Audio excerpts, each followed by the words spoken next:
We're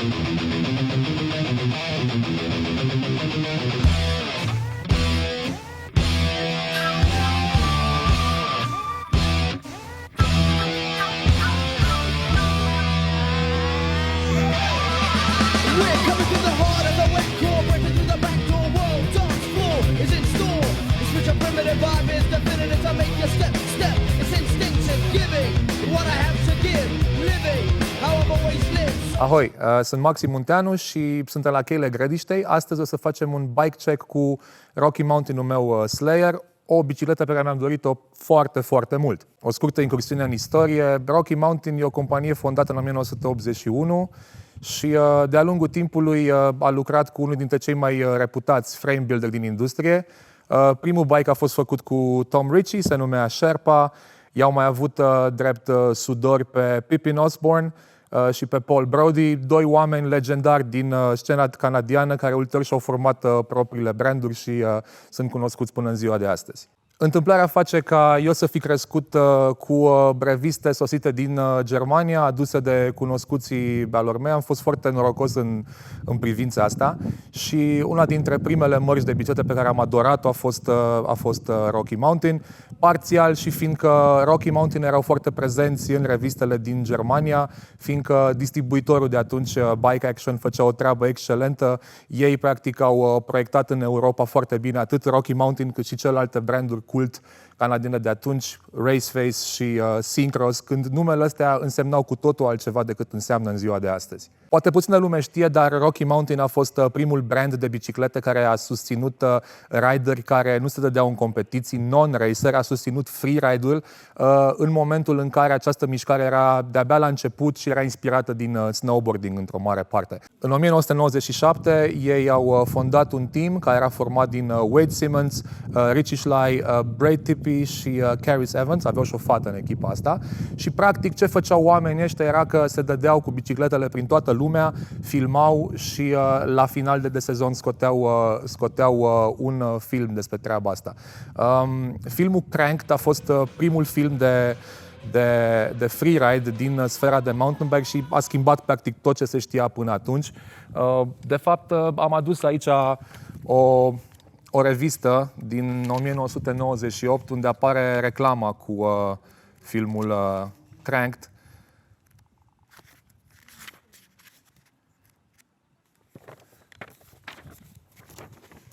Eu mi-am luat chestia asta și mi-am copiat o color, am mărit-o și am avut-o pe ușa de la cameră până acum câțiva ani. Filmul ăsta a schimbat totul. După cum spuneam, Rocky a fost prima marcă care a susținut freerideri și pentru mine, ca copil de 16 ani care își dorea biciclete, care iubea tot ce însemna mountain bike, chestia asta a fost de un impact foarte, foarte mare. Ulterior au făcut și alții treaba asta, K2, Kona, dar Rocky Mountain este brandul original care a susținut freeride-ul. Deci afinitatea mea către Rocky Mountain nu e de azi de ieri, e de cel puțin 25 de ani. Și faptul că am acum un Slayer, că am ajuns să mă dau cu Rocky Mountain, e o chestie foarte specială pentru mine. Înainte să existe Slayer-ul ca bike de freeride în line-up-ul Rocky Mountain, au existat niște modele foarte, foarte influente. Fie că e vorba de elementul DH sau că e vorba de Pipeline sau de 2XS. Ulterior, bicicletele cu care se dădeau Flowriderii, echipa de freeride de la Rocky Mountain, adică Rocky Mountain-ul RM6, RM7, RM9, RMX, apoi Switch-ul și la un moment a apărut în program și Slayer-ul. Slayer a apărut în 2001-2002 în line-up-ul Rocky Mountain și era inițial o bicicletă care azi ar fi poziționată în zona de enduro, poate chiar all mountain, deci nu era bicicleta cu cel mai mult travel din line-up-ul Rocky Mountain, dar s-a păstrat în gamă, spre deosebire de alte modele, până în ziua de azi. Deci avem un lineage complet de Rocky Mountain Slayer din 2001-2002 până acum 2025 și probabil că va continua treaba cu Slayer-ul. The result? The most accurate, dialed in and perfectly handling bike buildable. Then each frame is meticulously inspected twice, before and after painting, to ensure an unmatchably flawless finish. Practic, ce spun aici oamenii ăștia este că toleranțele Rocky Mountain sunt de 2 ori mai strânse față de cele ale oricărui alt builder și că ei au de la 2 până la 3 ori mai multe puncte de inspecție la calitatea cadrului în timpul producției. Cam asta e Rocky Mountain. Cum spuneam, mi-am dorit foarte mult bicicleta asta încă de când am auzit pentru prima oară că urmează să avem în România Rocky Mountain.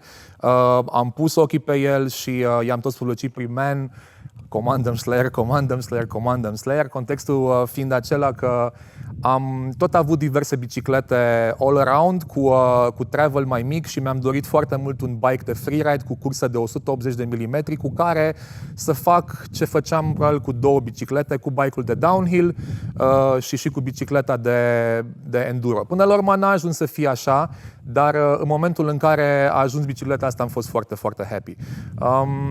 Baza e un Rocky Mountain C50, este varianta de bază de echipare cu cadru de carbon, la care am schimbat o grămadă de piese și o să vă prezint cam ce s-a întâmplat cu tot setup-ul bicicletei mele. Momentan, în line-up-ul Rocky Mountain, Slayer este bicicleta cu cel mai mult travel. Este o bicicletă care a fost folosită de freeriderii care încă sunt sponsorizați de Rocky Mountain și ea poate să fie echipată și cu o furcă cu umeri dubli, poți să pui un boxer pe ea, poți să pui un Fox 40, poți să pui un Dorado, poți să pui orice fel de furcă cu umeri dubli. Cadrul e proiectat pentru așa ceva. După cum spuneam, eu mi-am propus să înlocuiesc cu Slayer-ul 2 biciclete, bike-ul de enduro și bike-ul de downhill și aș spune că 95% am reușit să fac chestia asta. S-ar putea ca bike-ul de downhill să aibă niște avantaje în anumite locuri pe anumite trasee, dar overall aș spune că Slayer-ul stă excelent, stă foarte, foarte bine, suspensia lucrează minunat, este foarte manevrabil, este plăcut de folosit, este ușor, are pe la vreo 16 kg, 700, 17 kg, nu mai țin minte exact când am cântorită, dar în orice caz merge absolut remarcabil și m-a făcut foarte, foarte fericit. Bun, e o coincidență foarte plăcută și interesantă faptul că se numește Slayer bicicleta asta și eu sunt de foarte multă vreme fan Slayer, după cum se și vede. Tricou de la Farewell Tour din 2019, dar hai să vedem și cu bicicleta asta mai bine. Bun, Rocky Mountain Slayer Carbon, varianta C50 e baza pentru asta, e varianta cea mai ieftină de echipare cu cadru din carbon. Există și varianta din aluminiu, o să vă spun și despre ea ceva mai încolo. Ideea e în felul următor, asta este full 29 pe mărime L, eu mă dau cu L, sunt cumva între mărimi la bicicleta asta, am ales mărimea mai mică, fiindcă mi s-a părut că reach-ul de 482, 3, 4 pentru setup-ul ăsta e suficient pentru mine și am avut clar dreptate. Pentru mărimile small și medium, roțile sunt de 27,5 spate, 29 față, la L și la XL full 29. Eu mă dau full 29, nici nu-mi închipui că pot să mă dau altfel, roată de 29 e o blagoslovenie pentru mine. Sistemul de suspensie de la modelul ăsta se numește Ride 4 și de fapt Ride 4 e sistemul de la Rocky Mountain pe mai multe modele de bicicletă. Sunt practic 4 poziții de reglaj ale suspensiei care influențează atât felul în care merge suspensia cât și geometria bicicletei. Mai de mult exista sistemul Ride 9 cu 9 poziții, poate că 9 e un pic cam mult, dar 4 este cu siguranță suficient pentru cine vrea să mai ajusteze ceva, să-și mai regleze bicicleta ceva mai fin. Practic ai 2 poziții extreme și 2 poziții la mijloc și îți setezi, îți reglezi ce vrei tu. Momentan, bicicleta mea este în poziția în care reach-ul e făcut să fie cât mai mare și unghiul de atac e puțin mai în cap, dacă poți să-i spui așa, la cealaltă extremă fiind un reach mai mic, adică bike-ul e o idee mai adunat și bicicleta în schimb foarte, foarte slack. Mie mi-a plăcut să am un reach mare la bicicleta asta, deci este setată pe varianta cu reach mare și unghi de atac ceva mai mare, ceea ce înseamnă totuși încă 63, ceva, deci suntem în parametri buni cu geometria cel puțin pe hârtie, dar cum spuneam, contează mai mult cum merge bicicleta asta, nu ce e pe hârtie. Și recomand oricui, poate să o testeze. Dacă vă întâlniți cu mine în bike park, vă dau bike-ul la o tură, nu e nicio problemă, pe bune acum. Și fiindcă e bike check, ne lăudăm cu piesele.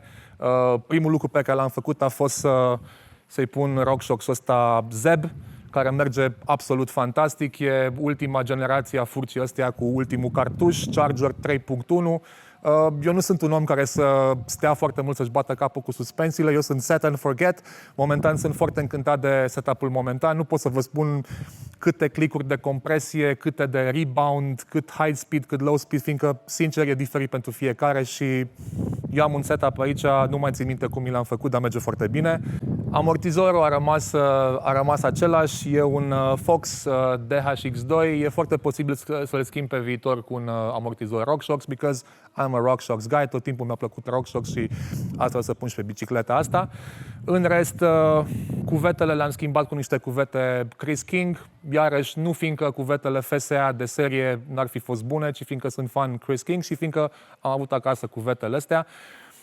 În rest am schimbat pipa, am pus o pipă de aceeași dimensiune cu cea de serie, doar că e o pipă Raceface Turbine, culoare roșu, ca să fie frumos asortat, miau, am spus, man, dacă tot îmi iau Rocky Mountain și fac upgrades, o să pun branduri canadiene, o să pun Raceface și nu altceva. Prin urmare, am și angrenajul ăsta Raceface Atlas de 165 de mm, o idee mai scurt, mi-a părut bine că l-am putut găsi pe culoarea asta, pe mărimea asta, am schimbat și axul pedalier.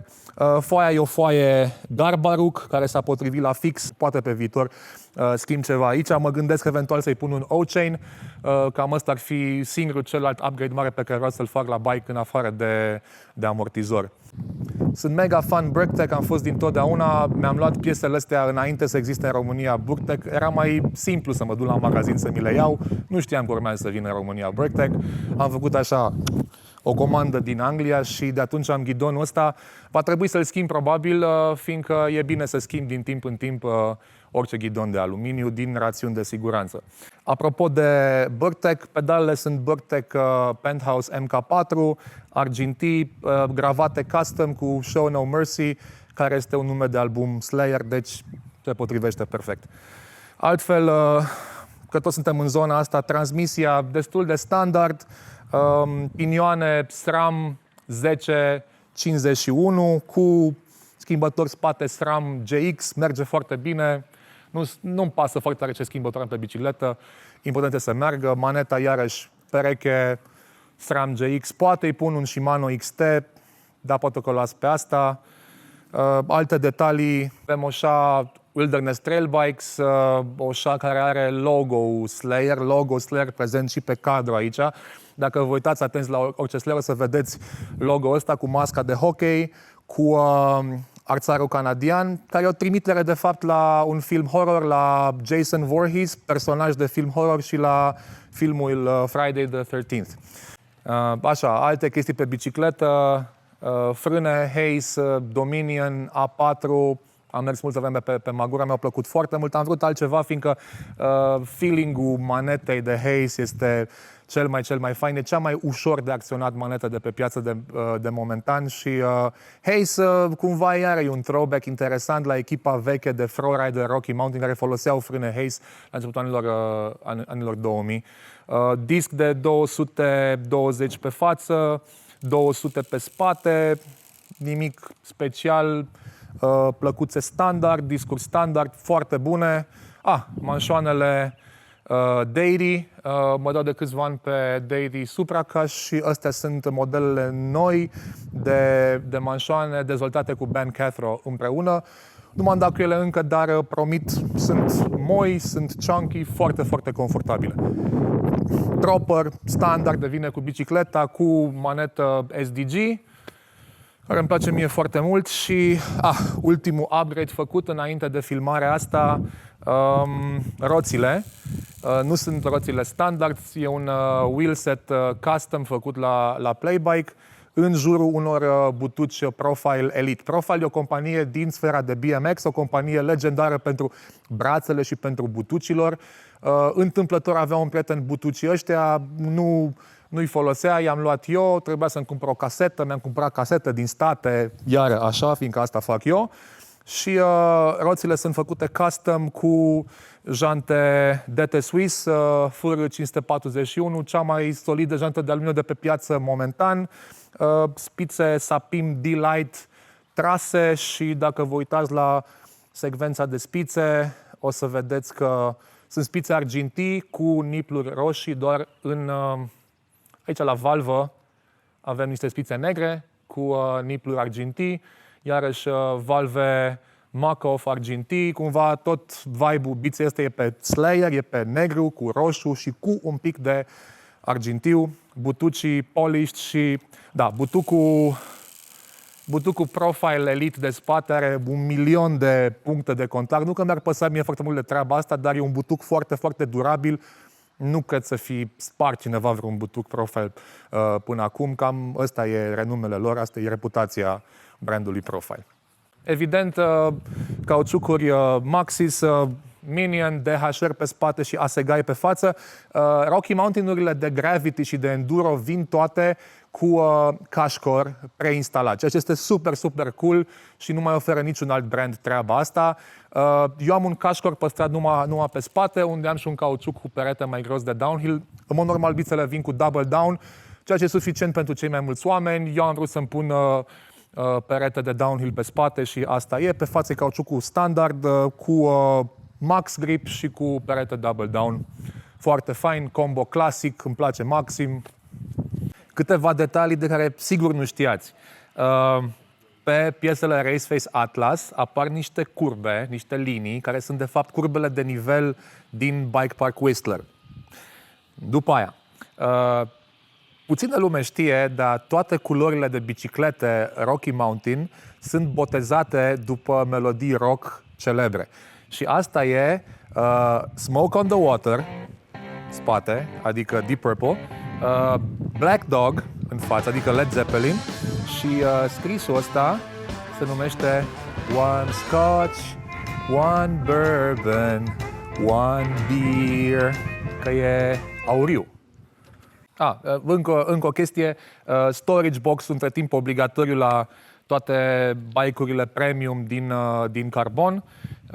Aici e și loc să pui un AirTag sau ceva device de tracking pentru bicicletă. E aici ceva penar înăuntru, poți să spui diverse chestii, nu-l mai scot acum că n-are sens. Ce e foarte cool e că se numește Penalty Box. Și Penalty Box e o referință foarte canadiană la penalty box-ul din hockey, unde stau jucătorii care sunt penalizați. Bun, avem aici celălalt Slayer, bike-ul lui Cipri, este tot din carbon, tot mărime L. Noi, practic, am făcut un switch de cadră, fiindcă eu am vrut negru, fiindcă Slayer! Și el a vrut culoarea asta, fiindcă e o culoare foarte frumoasă. Apropo de culori și fiindcă ziceam că la Rocky Mountain toate culorile au nume de melodii celebre, asta este Another Brick in the Wall, Pink Floyd, și Wind of Change, Scorpions. Frumos! Detalii. Practic, ăsta este build-ul de C90 cu niște modificări, în principal cu suspensie RockShox. E nou amortizor Vivid Air, lansat anul trecut. Sunt convins că e un amortizor senzațional, nu m-am dat cu el, dar sper să-mi dea Cipri Bike împrumut să dau și eu o tură. Furca, aceeași furcă RockShox Zeb, dar vopsită custom ca să se asorteze culorile. Cipri are damblau asta să-și vopsească la toate bițele câte ceva, să fie perfect. Nu știu ce setări are el, câte click-uri, low speed, high speed, compression, rebound, PSI, nici nu contează, fiindcă toți ne facem setup-ul diferit. Pipă, tot Raceface Turbine, doar că pe negru.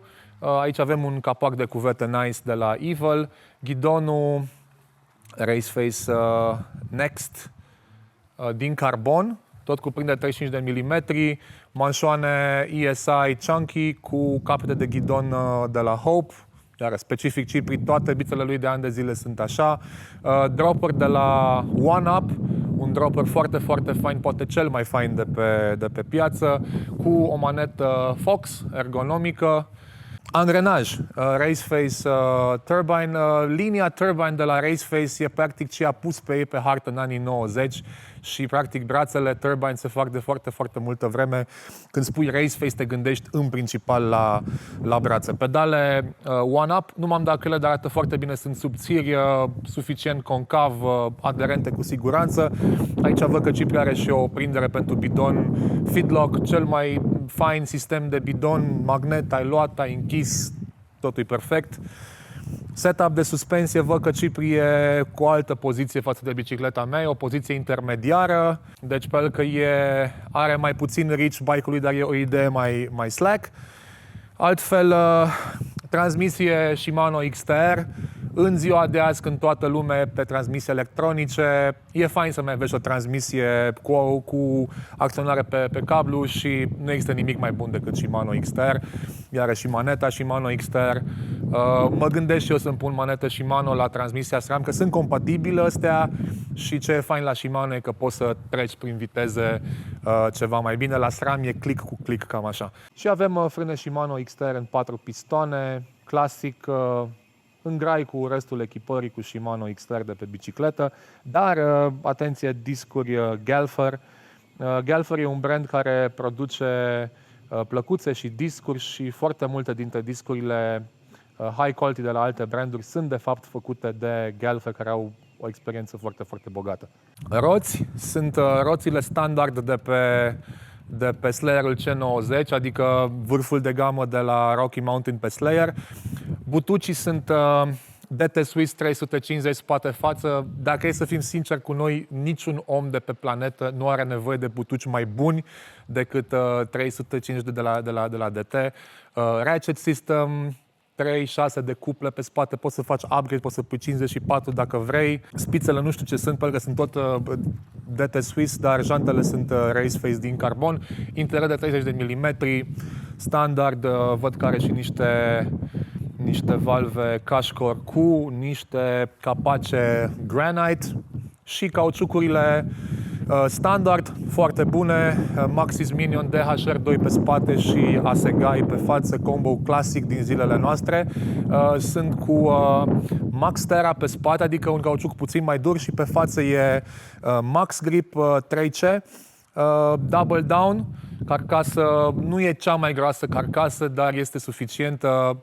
Inserții spate-față, cum spuneam, Rocky Mountain este singurul brand de pe piață care montează Cashcore standard. Ceea ce e mare lucru, e foarte mare lucru, fiindcă practic este ca o asigurare pentru roți. Shawa, Wilderness Trail Bikes, tot cu logo, cu jumătate de mască de hockey, Jason Voorhees, logo Slayer, prezent și pe spatele bicicletei. Și mai e Aripa de la RockShox cu sticker Riesel Design. Sunt curios cum merge bicicleta asta, în special fiindcă are amortizorul Vivid pe aer, care trebuie să fie foarte, foarte bun și care mai reduce un pic din greutate. Sunt curios unde sunt real astea două build-uri ca diferență de greutate. Avem aici și un chain guide de la OneUp care are grijă ca lanțul să rămână întotdeauna pe foaie. Ce e foarte important de știut e că toată gama Slayer este disponibilă în variante de carbon, dar și de aluminiu. Practic, cel mai ieftin build este A30-ul Park, care va fi în curând și la noi. E tot pe culorile astea super faine, vine cu o furcă RockShox Boxer Double Crown și va avea un preț special pentru România. E greu de bătut bicicleta aia în materie de performanță, echipare, preț. Cum spuneam, Playback va tăia din preț ca să fie super accesibilă pentru România și e o treabă să te dai cu un bike de la un brand cu pedigree-ul unui Rocky Mountain. Hei, dragii moșului, și vreau să mai spun o chestie. O treabă de-am reținut-o eu de foarte devreme despre Rocky Mountain este calitatea bicicletelor, greu de comparat cu orice altceva.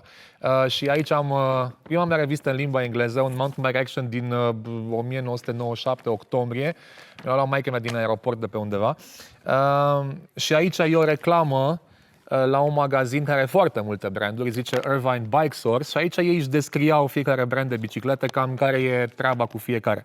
Și la Rocky Mountain, zic aici, că ei au un proces de fabricare care este nerivalizat în materie de calitate de către nimeni și spun așa, că la construcție cadrele sunt aliniate cu toleranță de 0,5 mm, unde standardul industriei era la 1 până la 2 mm, deci mult, mult mai atent. Și iar aici spun despre cadre că în timpul producției verifică de 27 de ori acuratețea lucrării, unde cele mai multe companii verifică de 6 până la 15 ori. Cam asta e Rocky Mountain. calitate.